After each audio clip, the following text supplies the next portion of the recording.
On n'a pas toujours envie de commencer la matinée avec des tranches de pain ou du granola.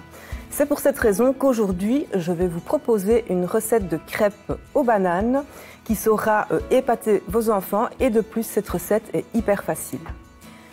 Je commence par verser la farine d'avoine dans le blender. Je continue avec les amandes et je vais déjà mixer le tout une première fois.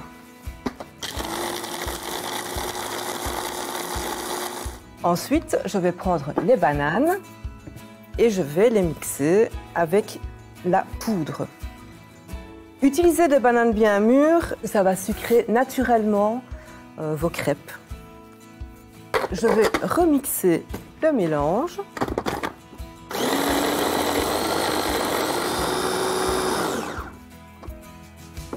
On va utiliser maintenant le lait d'amande et si bien sûr vous n'avez pas de lait d'amande, vous pouvez utiliser un autre lait végétal. On va commencer par verser 125 grammes ou millilitres et en fonction de la texture que l'on doit obtenir, vous mettrez plus ou moins de lait. Ici, on se rend compte que la pâte n'est pas suffisamment liquide, donc on va pouvoir ajouter du lait. On le fait petit à petit, comme ça nous évite d'avoir un résultat trop liquide.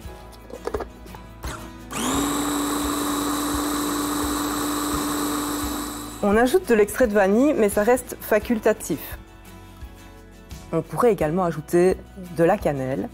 On remixe le tout une dernière fois. Et voilà, la pâte est prête. On va faire chauffer de la matière grasse dans la poêle, une poêle anti-adhésive donc pour cuire nos crêpes. Alors comme matière grasse, on peut utiliser tout un tas de choses comme de l'huile d'arachide qui est neutre en goût. On a également l'huile de tournesol qui est neutre aussi. On peut utiliser de l'huile de coco. C'est une huile qui est très stable à la cuisson et donc elle est très intéressante à utiliser.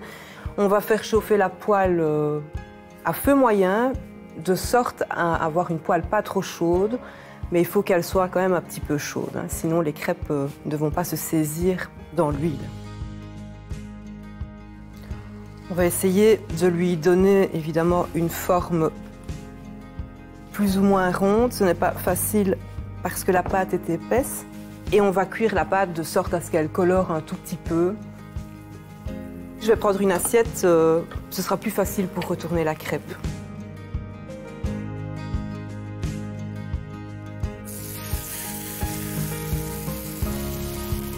Et voilà, ça commence à sentir bon. On va vérifier si la crêpe est enfin cuite.